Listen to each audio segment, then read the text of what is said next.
boa noite. Boa noite. Alckmin se acerta com o Centrão e deve dominar o horário eleitoral. Mas o acordo põe o candidato tucano ao lado de vários acusados de corrupção. Investigado pela Polícia Federal, um dos chefes da campanha de Dória se afasta. Roberto Janete da Fonseca, ex-diretor da Fiesp, é suspeito na Operação Zelotes. Testemunha incrimina coronel amigo de Temer no caso do decreto dos portos. Inquérito apura negociação de propina para favorecer empresas de Santos. Na cúpula do BRICS, Temer defende abertura comercial e livre mercado e afirma que o diálogo entre o Mercosul e a União Europeia nunca avançou tanto. Estava faltando vacina contra a meningite nos postos de saúde da cidade de São Paulo. A prefeitura reclama que só recebeu do governo federal 1/6 do volume previsto. Campo de Marte completa 98 anos e aguarda a criação de um parque. O aeroporto entrou para a história na Revolução de 1932, em São Paulo. O Jornal da Gazeta volta daqui a pouquinho, logo depois do intervalo, com essas e outras notícias. Até já.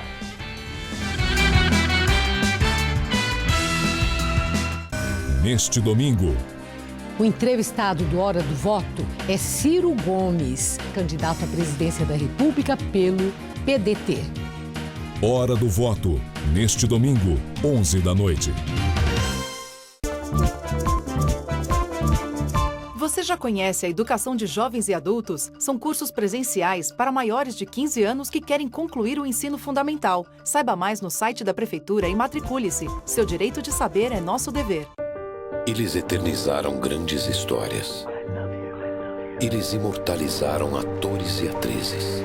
Eles serviram de inspiração para milhares de novos cineastas. E ficaram para sempre na história do cinema.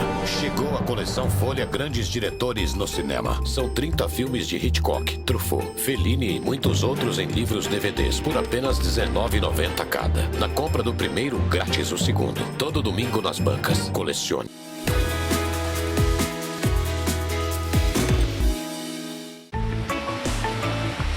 Guarujá Goldens, um novo conceito de empreendimento no litoral. Uma experiência de conforto e bem-estar para a sua família.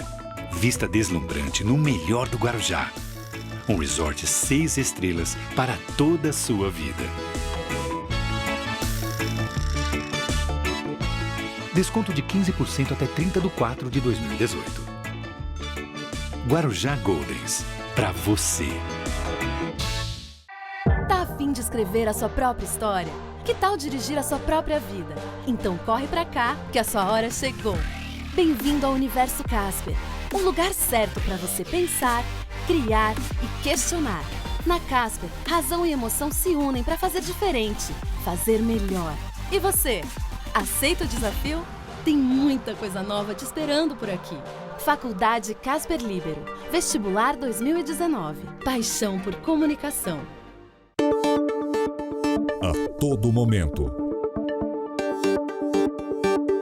em qualquer lugar, as notícias não param. E nós estamos de olho em tudo que é relevante. Para você ficar bem informado. Jornal da Gazeta, edição das 10, de segunda a sexta.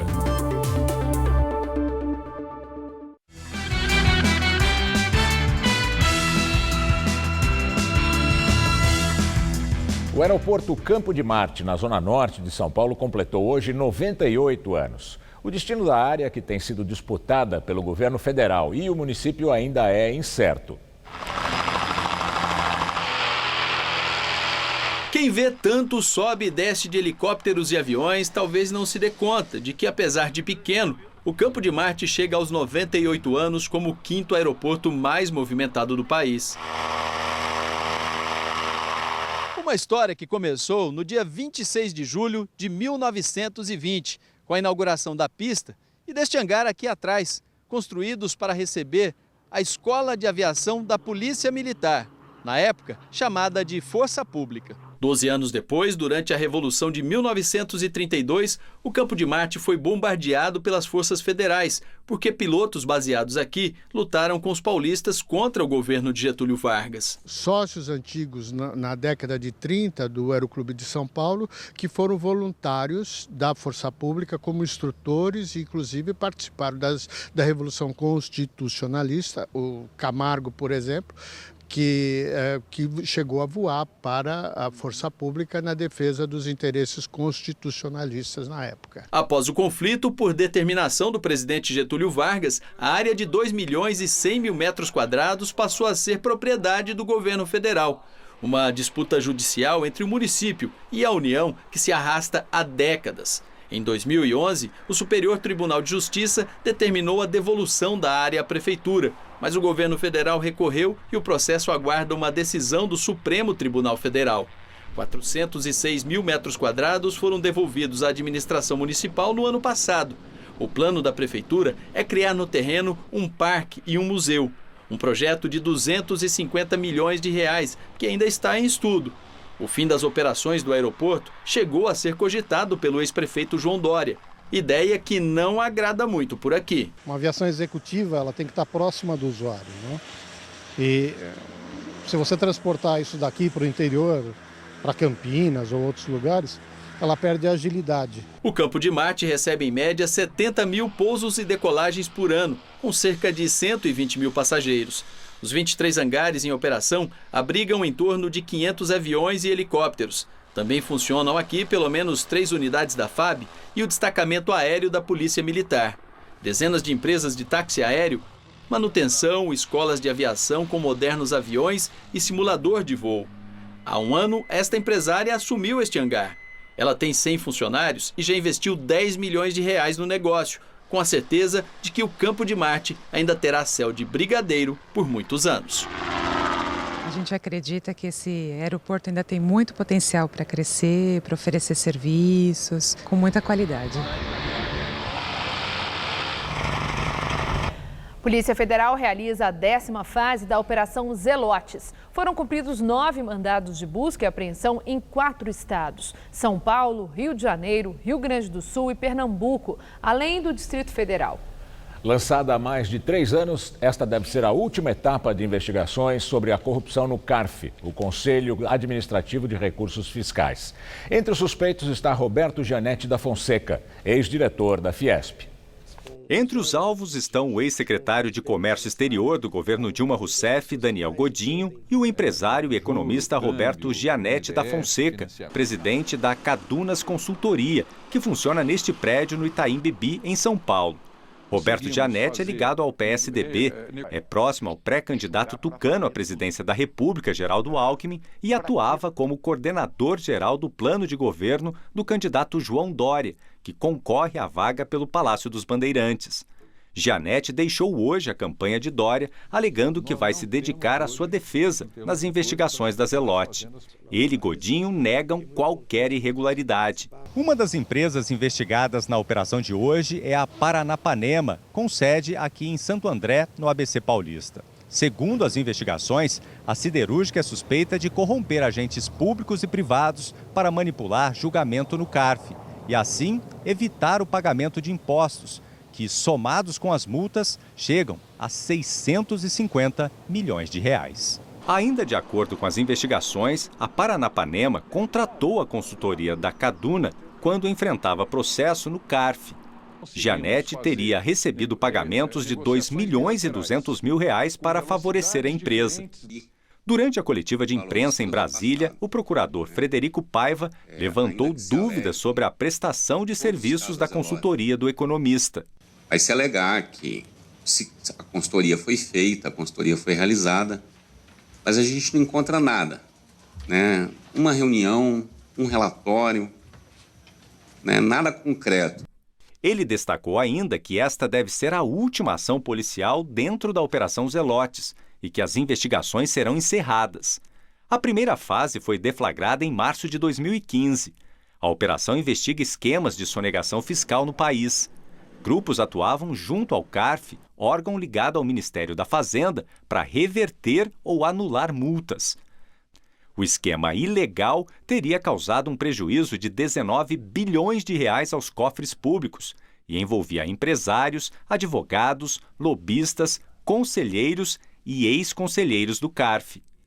As 10 fases da operação resultaram em 20 denúncias. Entre as empresas investigadas estão bancos e montadoras. As denúncias mostraram ainda que, além de manipular as decisões do CARF, algumas empresas teriam atuado para fazer lobby junto a políticos no Congresso, em troca de medidas provisórias para conseguir incentivos fiscais. Entre os investigados estão o ex-presidente Lula e um dos filhos do petista, Luiz Cláudio Lula da Silva, que recebeu 2,5 milhões de reais do lobista Mauro Marcondes, investigado nas Zelotes. Lula é réu em 2 processos no âmbito da Operação Zelotes.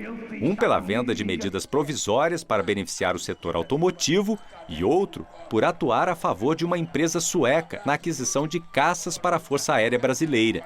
Ele nega qualquer irregularidade. O petista está preso em Curitiba, condenado no caso do triplex em Guarujá, no litoral de São Paulo. A empresa Paranapanema disse que não foi oficialmente notificada, mas destaca que repudia atos de ilegalidade e conta com rigorosas políticas de controle e conformidade, que têm sido permanentemente aprimoradas. Agora vamos ao comentário de política com José Neumann e Pinto. Ele fala sobre a declaração do juiz Sérgio Moro, que afirmou que o resultado das eleições pode significar um risco de retrocesso no combate à corrupção e que o país precisa de lideranças honestas. Você acabou de ver um belo exemplo disso aí, quer dizer, um feio exemplo disso aí, né? O Janete da Fonseca, homem de confiança dos tucanos, do Alckmin, coordenador da campanha do Dória, metido na Operação Zelotes com o Lula, o filho do Lula, etc. Ou seja, hoje é o dia em que se consagrou a reunião do Bloco dos Sujos com a Escola de Samba dos Mal Lavados, né? No lançamento da união, da celebração da união do Alckmin, candidato do PSDB, que era a favor do combate à corrupção, né, antigamente, com o chamado Centrão.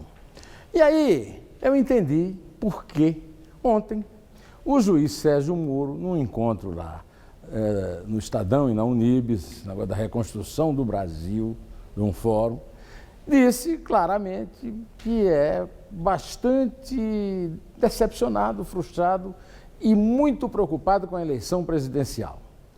Na verdade, a grande maioria dos candidatos, e não apenas o Alckmin, que eu acho que com essa turma que ele está vai ter pouca chance de ganhar, com exceção do Bolsonaro, da Marina e de mais algum, que também estão comprometidos com a casta que nos escraviza na alta burocracia do serviço público em Brasília, é todo mundo suspeito, condenado, apenado, perdoado ou indultado no mensalão que lançou toda essa fúria da sociedade brasileira contra a corrupção, e no Petrolão, que aí consagrou tudo, né? Então se pensava que essa eleição teria o condão de trazer para a presidência da República, de elevar à presidência da República alguém limpo, que estivesse completamente descomprometido, sem nenhum pecado a ser revisto pela polícia, pelo Ministério Público e pela Justiça.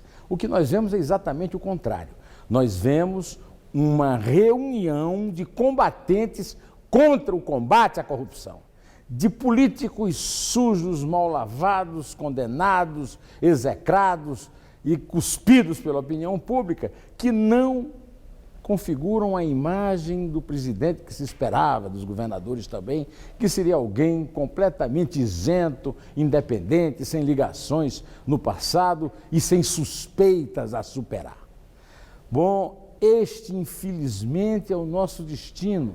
Nós fizemos um grande movimento de rua em 2013, fizemos uma eleição purgativa em cima do PT há 2 anos, e agora este ano estamos vendo o nosso sonho sucumbir debaixo da farra desse bloco e dessa escola de samba. Desculpe não trazer boa notícia, mas não há. Bom, eu volto terça-feira, direto ao assunto, esperando sobreviver a essa secura e a essa amargura. Em pé.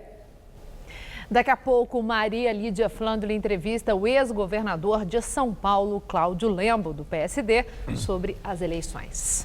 O PCC, primeiro comando da capital, tem planos de atacar fóruns de todo o país para roubar armas guardadas pela Justiça. A informação é da Folha de São Paulo. O Jornal da Gazeta teve acesso à denúncia que aponta que alguns dos criminosos responsáveis pelo planejamento dos assaltos. Entre eles está Wanderson Pessoa Emerenciano Lima, que se intitula líder do primeiro comando da capital na região da Grande São Paulo. Em conversas gravadas pela polícia, que fazem parte da denúncia do Ministério Público de São Paulo, Wanderson cobra informações sobre os fóruns de Roraima e Amapá. O objetivo dos criminosos é conseguir armas para a organização. Na conversa, Wanderson diz: expliquei para os parceiros lá, bati no Salveiro, bati na geral da capital, geral da rua, expliquei para os parceiros que o trampo dos fóruns é determinação. O barato tem que acontecer, tá ligado, meu? Segundo a reportagem, apesar da prisão de Wanderson no ano passado, o plano de ataque aos fóruns está em andamento e pode acontecer a qualquer momento. As gravações com as conversas dos criminosos fazem parte da Operação Echelon, feita em parceria entre a Polícia Civil, o Ministério Público e a Secretaria de Administração Penitenciária. Para evitar condução coercitiva, o ministro das Relações Exteriores, Aloysio Nunes, do PSDB, vai prestar depoimento na ação que apura desvio de dinheiro da Dersa. O tucano está na lista de testemunhas apresentada pela defesa de Tatiana Arana de Souza, filha do ex-diretor da empresa, Paulo Vieira de Souza, o Paulo Preto.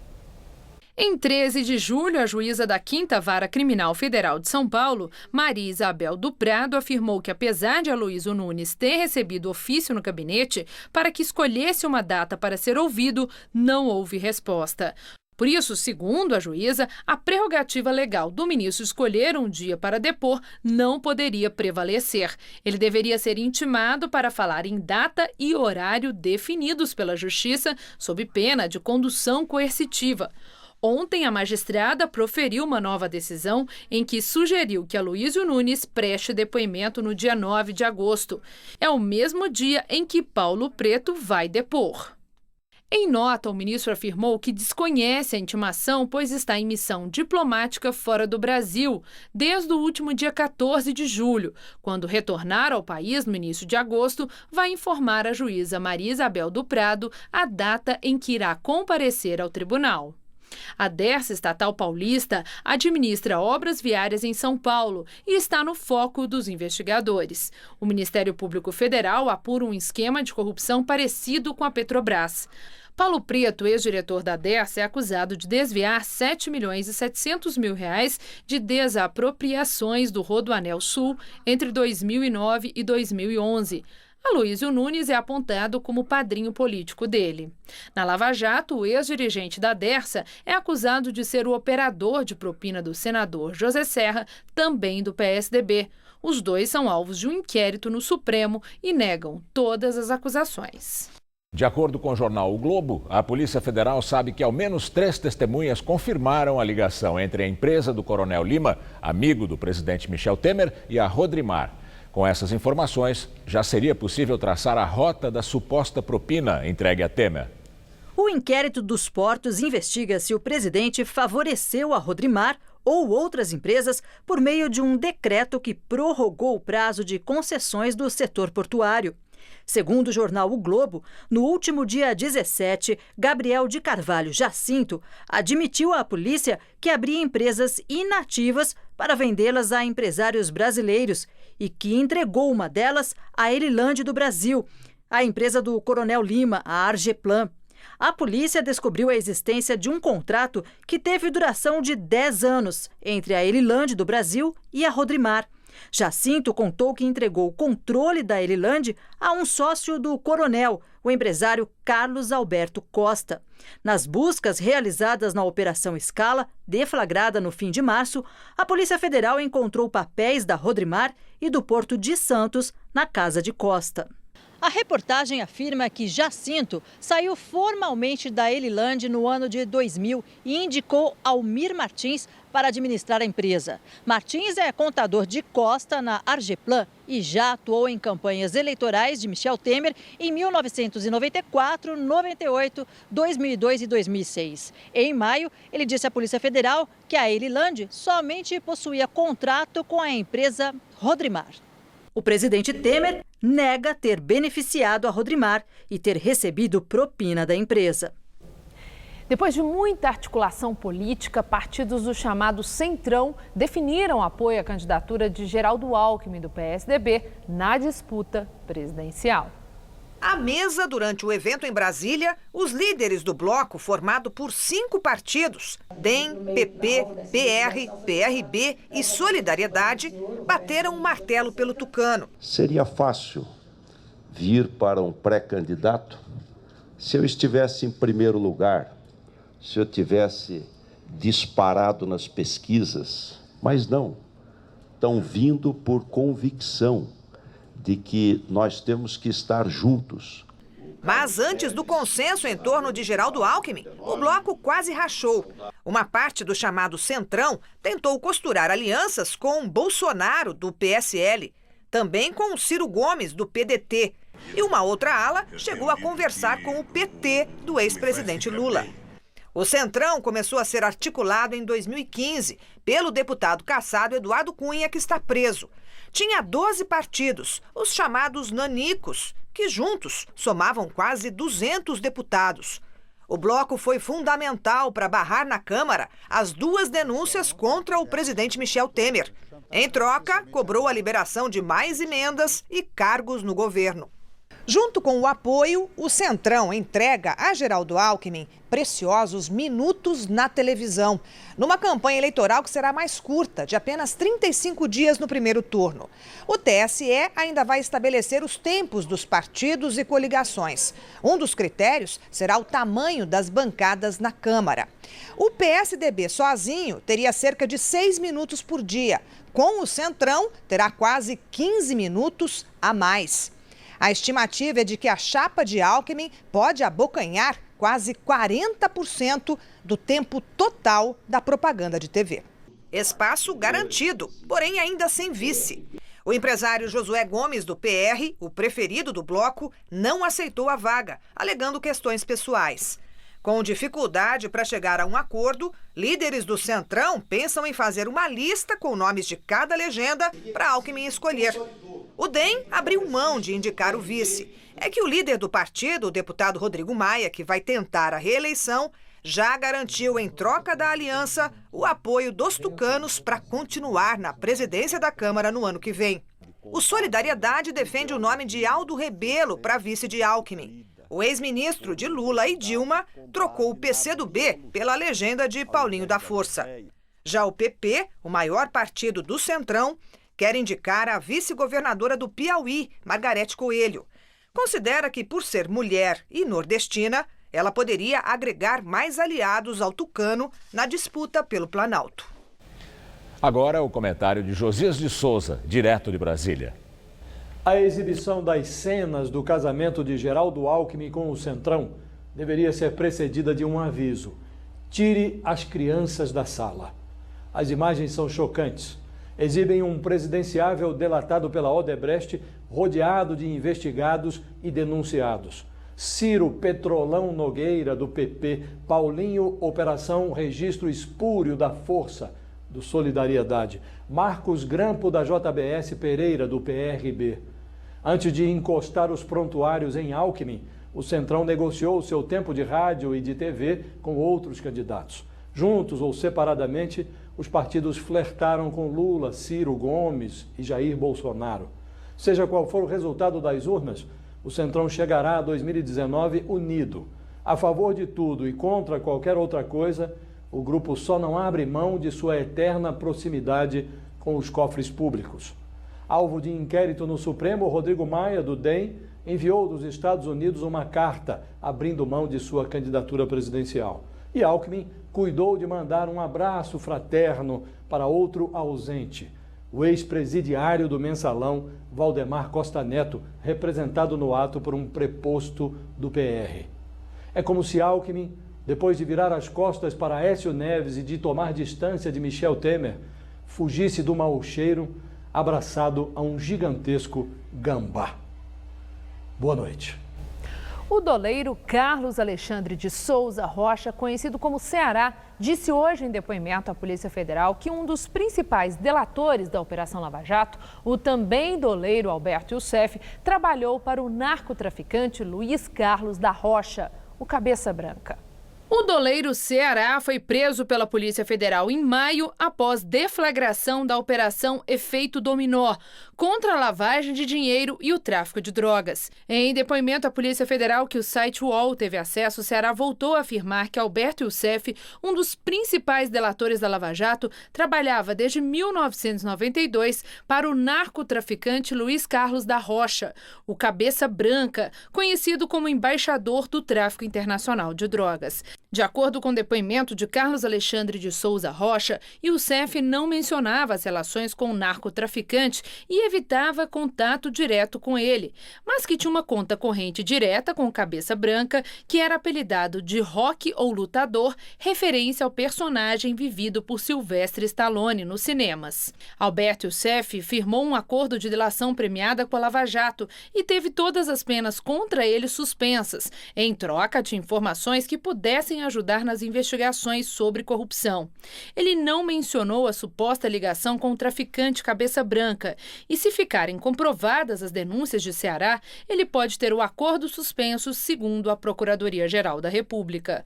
As penas contra Youssef somam mais de 100 anos, mas ele obteve liberdade após firmar a delação e cumpriu apenas 3 anos de prisão. O mega traficante Cabeça Branca também foi preso pela Polícia Federal em julho e a suspeita é que ele tenha movimentado mais de 1 bilhão e 200 milhões de reais de dinheiro sujo das drogas na América do Sul. Na Nicarágua, o número de mortos nos conflitos entre oposição e governo chega a 440. De acordo com o relatório preliminar da Associação Nicaragüense dos Direitos Humanos, a capital, Manágua, principal centro dos protestos contra o governo de Daniel Ortega, teve o maior número de vítimas.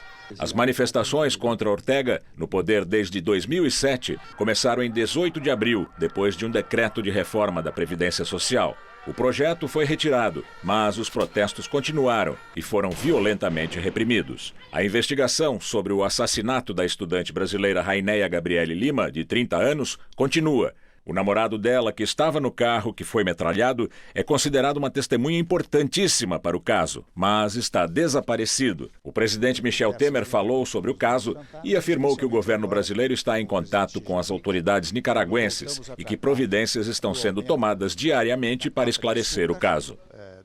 Um professor de artes e ciências de Goiânia foi encontrado morto em Angola. Adélcio Cândido, de 41 anos, morava na capital Luanda e estava desaparecido desde domingo, quando foi a uma festa. O corpo dele foi encontrado na última terça-feira e, segundo a polícia, há indícios de que ele foi vítima de latrocínio, roubo seguido de morte. A autópsia ainda não foi feita, mas há indícios de que ele foi asfixiado. O Itamaraty informou que a Embaixada do Brasil em Angola acompanha a investigação e presta assistência aos parentes para agilizar o traslado do corpo para o Brasil. A área ocupada por propriedades agropecuárias no Brasil cresceu em 11 anos, o equivalente ao estado do Acre. Os dados preliminares fazem parte do Censo Agro 2017, divulgado hoje pelo IBGE. A fase final está prevista para junho de 2019. Entre 2006 e 2017, a área de propriedades agropecuárias aumentou 16 milhões e meio de hectares. Segundo o IBGE, mesmo com esse crescimento, houve a redução de 2% no número de fazendas, que no ano passado era de 5 milhões e 70 mil unidades. Essas propriedades ocupavam 350 milhões de hectares, ou 41% da área do Brasil. Em relação ao censo anterior de 2006, houve um aumento de 5%. O crescimento absoluto foi maior no Pará e no Mato Grosso. A pesquisa revela ainda que houve uma redução de 1,5 milhão no total de trabalhadores em propriedades rurais e que o número de tratadores cresceu quase 50%. A União Europeia e os Estados Unidos anunciaram uma série de medidas para evitar uma guerra comercial. Os negociadores concordaram com a imposição de tarifas recíprocas para os setores da agricultura, indústria e energia. O acordo exclui os automotores e uma nova tarifa vai ser instaurada pelos Estados Unidos sobre automóveis importados. Essa taxa é considerada um problema para a Alemanha, onde a indústria automobilística emprega mais de 800 mil pessoas. O presidente da Comissão Europeia, Jean-Claude Juncker, e o presidente americano, Donald Trump, anunciaram que vão trabalhar juntos para reformar a Organização Mundial de Comércio. Poucas horas antes, o presidente chinês Xi Jinping alertou Trump de que ninguém sairia vencedor da guerra comercial começada por Washington e que desencadeou represálias de vários países contra produtos dos Estados Unidos. O presidente Michel Temer continua em Joanesburgo, onde participa da 10ª reunião da Cúpula dos BRICS, o bloco de países formado por Brasil, Rússia, Índia, China e África do Sul. No discurso, o presidente defendeu maior abertura comercial entre os países. A agenda de Michel Temer na África do Sul começou ontem à noite, com um jantar oferecido pelo presidente sul-africano aos chefes de Estado e delegações que participam do encontro. Hoje, Temer se reuniu com o presidente chinês Xi Jinping e pediu a ele o fim da sobretaxa ao frango in natura e do açúcar brasileiros, que tem prejudicado o intercâmbio comercial entre os dois países. Só no caso do frango, a sobretaxa chega a mais de 38%, enquanto do açúcar o valor extra cobrado pelos chineses chega a 40%. No discurso, durante a reunião de cúpula, Temer defendeu maior abertura comercial entre os países e citou a aproximação do Mercosul com a União Europeia, num acordo que, segundo ele, nunca esteve tão perto de concretizar. Só somos competitivos quando somos abertos. Abertos a insumos mais sofisticados, a tecnologias mais avançadas, a ideias mais arejadas. Abertos, enfim, a mais investimentos e a mais comércio. E agora vamos ao comentário de economia com Denise Campos de Toledo. Em princípio, o acordo anunciado por Trump com a União Europeia seria um alívio até na guerra comercial que ameaça o comércio global. Afinal, os Estados Unidos, como nós conferimos, vem ameaçando a Europa com mais medidas restritivas, como fez com a China. O problema é que essa proximidade pode ser até uma forma de enfraquecer a China em possíveis negociações e ainda atrapalhar o acordo que o Mercosul negocia com a União Europeia. Tem muito interesse envolvido nisso tudo. Trump pode estar buscando até algum alívio em pressões internas que vem sofrendo pelo risco de a economia americana também sentir as consequências negativas da guerra comercial. Tanto que ele já tinha liberado recursos para a área agrícola para compensar eventuais perdas. Mas não é isso que os produtores querem. Eles querem condições para expandir o mercado sem restrições comerciais. E Trump está com problemas em várias frentes, desde a interferência da Rússia nas eleições até a compra do silêncio de mulheres com as quais teve casos no passado. Questões que têm desagradado boa parte do partido dele e do eleitorado. E este é um ano de eleições, com o risco de os republicanos perderem espaço exatamente por essas situações mal explicadas, sendo que a guerra comercial também pode influenciar negativamente, por mais que Trump diga que está querendo colocar a América em primeiro lugar. Disso tudo, o que se conclui é que, para o Brasil, pode não haver muita vantagem nessa suposta aproximação entre União Europeia e Estados Unidos. Quanto aos BRICS, as negociações também são bem frágeis. O Brasil tenta expandir os negócios, como a venda da soja processada para a China, a derrubada de barreiras, como é o caso da carne, mas não se pode contar com um avanço de fato. Até porque, no caso do frango, por problemas sanitários, o próprio Brasil deu motivo para restrições. Claro que as negociações são válidas. Não dá para ficar parado acompanhando as movimentações de outros países ou blocos. É preciso buscar mais espaço no comércio global. Mas a realidade é que o Brasil pode ter problemas até com as vendas para a Argentina pela crise econômica do país vizinho e parceiro do Mercosul. Uma boa noite. O presidente Nicolás Maduro anunciou hoje que vai eliminar 5 zeros do Bolívar, a moeda venezuelana. A medida foi adotada por causa da enorme inflação no país. Segundo o FMI, o Fundo Monetário Internacional, essa inflação pode chegar a 1 milhão% este ano. O programa de reconversão monetária deve começar dia 20 de agosto.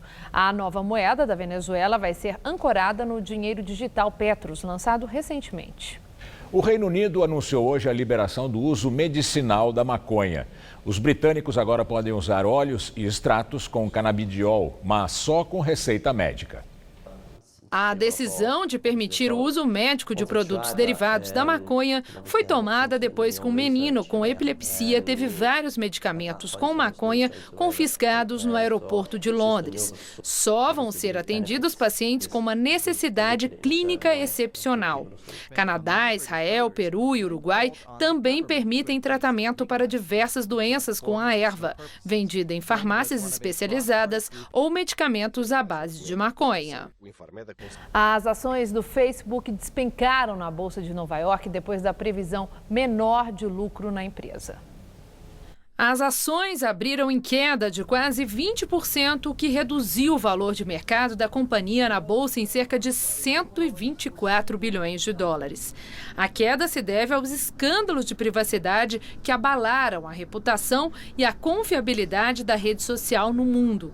O dono da rede social, Mark Zuckerberg, foi convocado pelo Congresso americano e o Parlamento Europeu para depor sobre os planos da empresa para aumentar sua segurança e proteger mais de 2 bilhões de usuários de roubo de dados, como feito pela empresa de marketing político Cambridge Analytica. Zuckerberg afirmou que a queda dos lucros é consequência dos esforços para resolver questões de privacidade e para melhorar o monitoramento das publicações. No futebol, o Palmeiras demitiu hoje o técnico Roger Machado, depois da derrota de ontem para o Fluminense no Campeonato Brasileiro. A quarta-feira de gols ainda teve a vitória do Corinthians contra o Cruzeiro. Veja os gols. Jogando na Arena Itaquera, o Corinthians abriu o placar aos 16 do segundo tempo, com esse gol do paraguaio Romero, 1-0. O artilheiro do Timão na Arena estava em noite inspirada e, após cobrança de falta na trave, ele aproveitou o rebote e marcou o segundo de cabeça. Final, Corinthians 2, Cruzeiro 0. No Maracanã, Palmeiras e Fluminense duelaram e o único gol da partida também veio da sobra de uma cobrança de falta, em que o lateral Gilberto colocou a bola para dentro e definiu o placar. 1-0 Fluminense. A derrota palmeirense custou o cargo do técnico Roger Machado, que estava desde o início do ano na equipe. À frente do Palmeiras, Roger participou de 44 jogos, com 27 vitórias, 8 derrotas e 9 empates. Hoje tem a 15ª rodada do Campeonato Brasileiro. Botafogo e Chapecoense se enfrentam no Engenhão. O São Paulo, segundo colocado na tabela, é recebido na Arena do Grêmio pelos donos da casa, que estão colocados em terceiro. E no Barradão, o Sport joga contra o quase lanterninha Vitória. Todos os jogos começam às 7h30 da noite. A cidade de São Paulo está com estoque de vacinas contra a meningite comprometido. A repórter Carla Odeiro está na Secretaria Municipal de Saúde e tem mais informações. Boa noite, Carla. Olá, boa noite. Olha, a Secretaria Municipal de Saúde de São Paulo alega que recebeu apenas 16% do volume esperado para julho e que isso comprometeu a imunização, mesmo a Secretaria tendo remanejado algumas doses de postos com menor procura.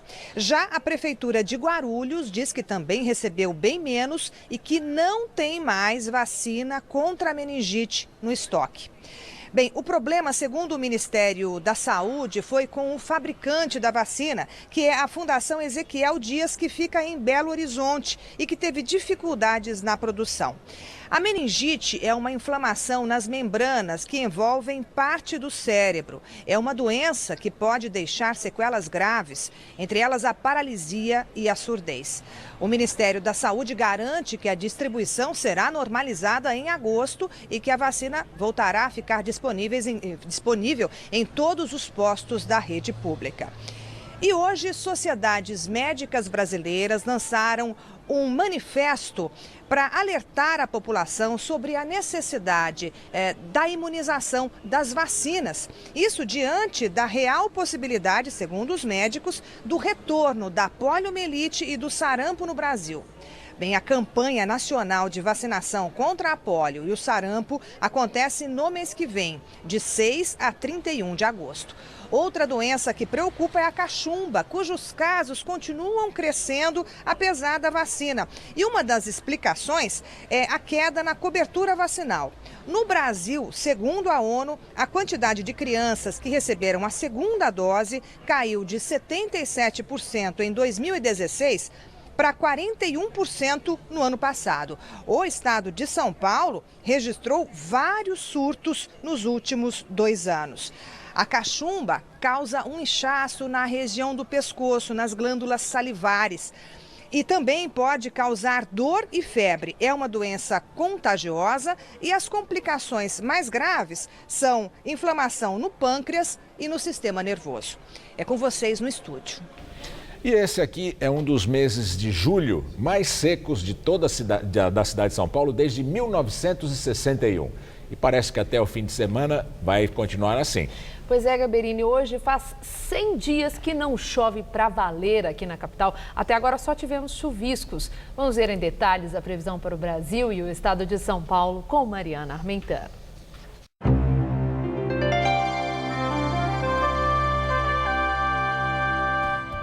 A média de chuva no mês de julho é de 47,8 milímetros aqui na capital. Em 2018 não choveu absolutamente nada. Essas imagens aéreas feitas hoje à tarde, quando os termômetros chegaram a 26 graus, mostram bem a situação aqui de São Paulo.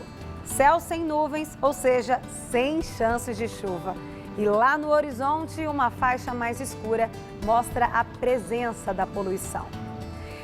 E para amanhã, em toda essa grande área, em tons de laranja e amarelo, o tempo segue firme e seco. Só deve chover nessa faixa mais ao norte do Brasil, na costa leste do Nordeste e entre o sudoeste catarinense e nordeste gaúcho. Vamos ver como ficam as temperaturas? Não chove em nenhuma dessas capitais, viu? Em Floripa, a máxima chega aos 25 graus, em Vitória aos 28, em Fortaleza aos 32 e aos 33 graus em Cuiabá, no Mato Grosso. Para São Paulo, o ar continua seco, o que possibilita o acúmulo de poluentes e prejudica a qualidade do ar.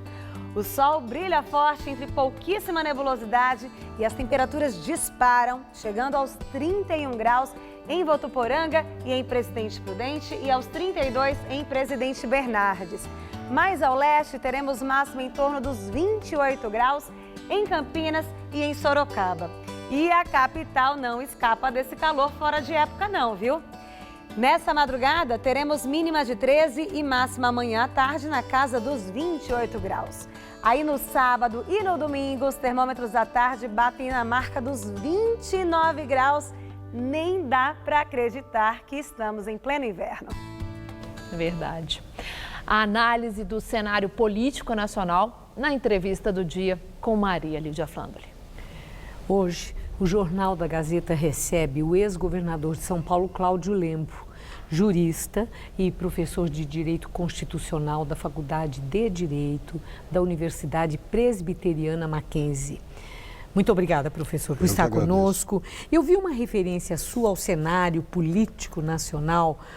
Assim, o Brasil está com um cenário macabro. O que é que Cláudio Lembo quis dizer com isso? Porque eu olhei simplesmente os candidatos a presidente da República e governadores dos estados. E me deu uma profunda depressão. Eu estou precisando de um psiquiatra como brasileiro. É dramático o momento brasileiro. Nós tivemos 30 anos de redemocratização e não conseguimos formar lideranças novas. Estamos com os velhos políticos que vieram do regime militar. Então, me parece que tem um grande colapso político no Brasil nesse momento. Agora, eu vi também uma referência sua que no Brasil a elite branca não percebeu que o país mudou e está perdida. Está. O que é que Veja você o seguinte, quis dizer o discurso do político brasileiro, particularmente os conservadores, estão em desacordo com a realidade nacional. Parece que não percebem, eles vivem pensando o que o mercado pensa, mas não pensam nunca o que o povo imagina. Isso me parece um grande erro, a falta de vinculação do político com a sociedade. Eles estão muito mais preocupados com o mercado que com as pessoas. Isso eu acho um equívoco notável do político brasileiro nesse momento. Veja que todos de centro têm o mesmo discurso e todos estão errando. Quem é essa elite branca que Cláudio Lembo se refere? Eu, você, nós que nem sempre temos vinculação com o povo verdadeiro brasileiro, a profundidade do Brasil. O Brasil é muito pobre, é muito miserável e nós pensamos que o Brasil é a Avenida Paulista. Não é. E aí que está o grande equívoco da elite branca. Agora, Cláudio Lembo, eu acho muito curioso quando se diz que a elite está perdida. Nós estamos aí num ano eleitoral, estamos vendo a campanha, já está, né, na finalização dos entendimentos e das definições. Interessante que não é bem verdade. Você percebe que ninguém consegue um vice. Nenhum candidato, já tem 15 candidatos, ninguém tem vice, a não ser os partidos de esquerda extremados. Não conseguem ou estão aí nisso que se parece, assume contornos de busca? Na verdade, eles estão mais, um observando o outro, tipo de jogada faz, quem para deixar, para anunciar no limite do prazo. Eu acho que alguns estão sendo rejeitados. Teve um menino ontem que escreveu um artigo na Folha mostrando que não aceitou a vice-governança ou a vice-presidência da chapa do Alckmin. Aqui isso é rejeição, é desagradável. Rejeição ou declinar o convite? Muito obrigado, não quero. Se você isso é rejeição, não aceitar convite? Se você quiser declinar um convite, você nem aceita o jogo. Foi intimação ou foi convite? Quando você entra no jogo, admite ser candidato e depois rejeita, é rejeição. Agora, ainda voltando à questão de uma elite perdida, a minha indagação, perdida como? Se ela está aí vigorosa, com seus candidatos, combativos, na luta pelo poder, como sempre esteve, a elite está aí firme, ou não? Eu não vejo isso. Lutando pelo poder, não. Estão todos apavorados. Ninguém está percebendo efetivamente o que vai acontecer. Não tem clareza nenhuma no cenário. Mas quando você sabe o que vai acontecer antes de uma eleição, é uma eleição fajuta. Nem sempre. Pode ter um grande líder. Não tem. Não tem. Não, nós estamos aí com vários candidatos. O único que poderia ter vínculo popular seria o Lula. E ele está preso. Sim. Se ele estivesse solto, tanto que ele tem 41% preso. É notável a vinculação dele com a sociedade. Que ele usou a corrupção, que ele e o PT foi dramático, se destruíram, se autodestruíram, tudo bem. Mas temos que reconhecer tudo bem não, né? Tudo mal, né? Não, é tudo mal no sentido moral, mas tudo bem no sentido político e eleitoral. E veja então, o que eu acho interessantíssimo isso, ele tem vínculo com o povo. É um populista, perigoso, porque pode se tornar um ditador, mas de qualquer maneira é o único que tem efetiva ligação com o povo brasileiro. Bom, é um grande líder popular que já o Brasil já viu. Getúlio e ele. Getúlio e Lula. Agora vamos falar do Lula. É interessante que Curitiba está transformando o Lula num herói que ele não é. Essa prisão só fez valorizar o Lula. Ele está vendendo o Mandela, ele está virando uma figura carismática que ele era, porém está aumentando esse nível. Porque o senhor Moro acha que só ele sabe o que é o Brasil, está se equivocando. Agora, Lula, né, que está lá há mais de 100 dias. Ele tem uma equipe interessante de advogados, muito combativa. Essa equipe, a defesa do Lula, eles têm atuado com muito empenho, usando de todos os recursos legais para tentar tirar Lula, devolver a liberdade a Lula. Uma das advogadas foi minha aluna, portanto eu fico feliz com isso. Então está aí orgulhoso disso. Mas, Cláudio Lembo, o fato é que os recursos têm sido negados e eu quero ouvir a sua opinião. Acredita que a defesa de Lula vai conseguir tirá-lo da cadeia e que Lula vai ser legalmente, considerado legalmente elegível? Não acredito. O que não? Não sai da cadeia ou sai da cadeia? Pode ser que, afinal, ele seja liberado por uma medida do Supremo. Afinal, e o quê? De que prazo? Mais alguns meses, mas ele vai ficar preso muito tempo. Até a eleição? Depois, até as proximidades da eleição. É possível que o Supremo conceda uma liminar para que ele seja liberado. Porém, candidato não será. Não será? Não. O Tribunal Superior... E por que não? Por a lei da ficha limpa. Sim, mas aí os advogados de Lula, as lideranças petistas, entendem que há precedente na justiça de políticos que, mesmo tendo processos em andamento, mas como não havia ainda o tal do transitado em julgado, é que eles puderam ser candidatos e foram eleitos e assumiram. Eles têm que dizer isso porque eles querem levar a candidatura Lula até agosto. Vão levar, porém ele não vai ser candidato. Isso eu aposto com você. O Superior Eleitoral não vai... Escuta, o ministro Fux já disse que não permitirá. O presidente do tribunal vai ser substituído agora por uma mulher. As mulheres são mais sábias e mais equilibradas que os homens. Mas eu acredito que a ministra Rosa vai fazer isso. Não acredito. Ele não será candidato. Será liberado mais cedo ou mais tarde. Bom, agora, se Lula, então, for legalmente inelegível, Ciro Gomes é o perfil político que reúne as qualidades para ser o candidato que represente uma frente de partidos de esquerda? Não acredito. Não acredito porque o Ciro Gomes tem um defeito. Ele é extremamente violento, extremamente verbal. Ele fala excessivamente. Ele não é o médio do brasileiro.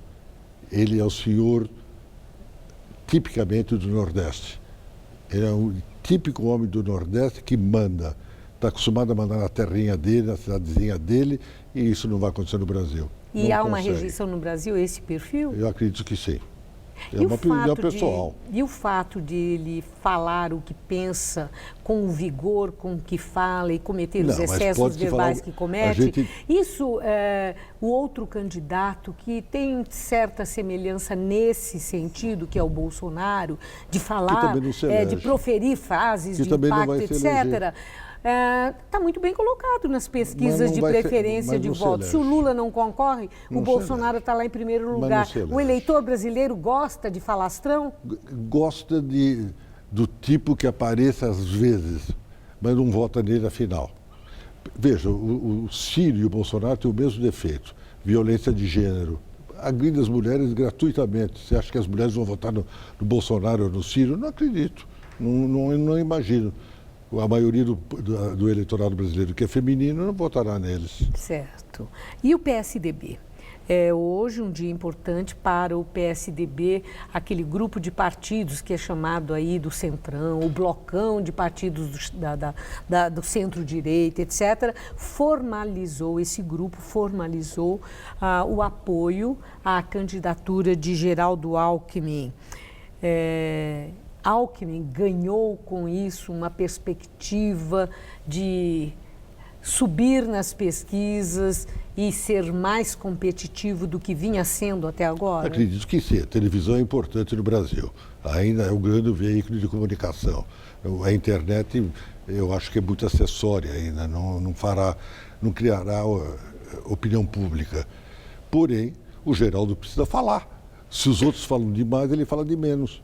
É muito equilibrado, muito sensato. Um pouco de insensatez em política às vezes é necessário. Mas não estaria ele estrategicamente mais quieto enquanto alinhavava o que nós vimos hoje como resultado, uma grande aliança política? É o estilo dele. O Geraldo ganhou sempre na fraqueza dos adversários. Adversários que falavam muito, genuíno. Pode lembrar as campanhas aqui em São Paulo. Agora, ele vai ganhar essa eleição pela falta de adversário. Porque nenhum adversário vai calvanizar o Brasil. O Ciro, o Bolsonaro, a dona Marina, já passou o momento das árvores, já passou o momento dela. Então, pode ser que ele ganhe. Ele vai ganhar por... Mas você disse há pouco, ele vai ganhar, no seu entender, o que tem mais probabilidade de ganhar é Geraldo Alckmin? Acho em função das fraquezas dos adversários. Certo. Bom, agora, e o PSD? O PSD está quieto. Ele está nessa aliança dos partidos de centro com Geraldo Alckmin? Não, foi lançado primeiramente o Geraldo pelo PSD, junto com o PSDB e o PSD. Teremos convenção no sábado. Sim. Nessa convenção vai aparecer um candidato a presidente da República, que é o Afif Domingues. Vamos ver o resultado.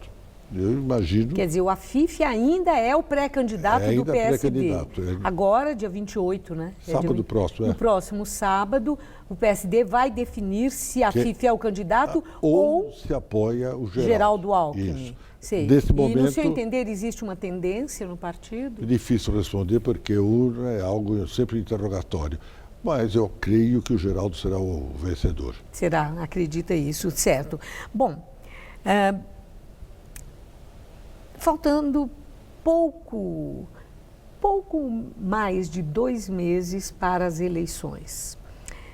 Tem acontecido aí, tem havido essas denúncias muito graves envolvendo pessoas muito próximas a Geraldo Alckmin. É verdade. Hoje aqueles ainda... executivos todos da Dersa, ex-secretário de Alckmin, o economista Janete da Fonseca, que seria um coordenador, né, de programa de governo, de Alckmin, etc.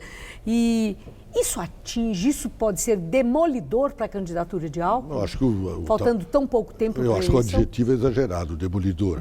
Mas sempre é mal. É muito mal, não é bom. Sim, bem não mas é a intensidade desse mal. É preciso ver como os meios de comunicação vão trabalhar esse mal.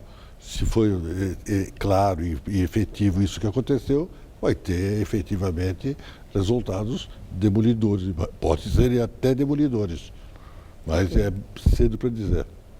Cláudio, eu lembro que o nosso tempo terminou e eu confesso que eu lamento. Eu também. Muito obrigada. Muito obrigado por sua entrevista. Uma boa noite. Igualmente. Gamberini. O Tribunal Regional Federal, de Porto Alegre, decidiu manter indisponíveis os bens e valores do empresário Léo Pinheiro, da OAS. A decisão vale também para Agenor Franklin Magalhães Medeiros, executivo da empresa. O Ministério Público Federal pediu que um total de 282 milhões de reais fique indisponível. O caso faz parte de uma ação de improbidade administrativa e pede ressarcimento pelos danos causados à Petrobras pelas propinas pagas ao ex-diretor da estatal, Paulo Roberto Costa. Pinheiro e Medeiros estão presos. Eles foram condenados por corrupção e lavagem de dinheiro na Lava Jato.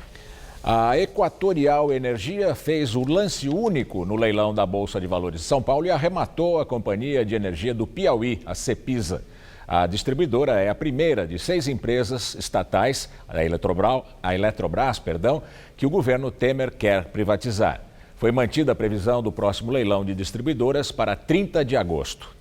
Segundo a ANEEL, a agência reguladora do setor elétrico, a oferta vai garantir a redução de 8,5% na conta de luz e uma arrecadação de mais de 95 milhões de reais aos cofres públicos. A empresa Equatorial Energia detém um controle acionário da Semar Maranhão e da Celpa, no Pará, e tem a participação no capital da Termoelétrica Gera Norte. O Jornal da Gazeta termina aqui. A edição de hoje pode ser vista no site do Jornal da Gazeta. Uma excelente noite para você. Boa noite e até amanhã. Neste domingo, 11 da noite, em Hora do Voto, Maria Lídia entrevista o candidato à presidência da República pelo PDT, Ciro Gomes.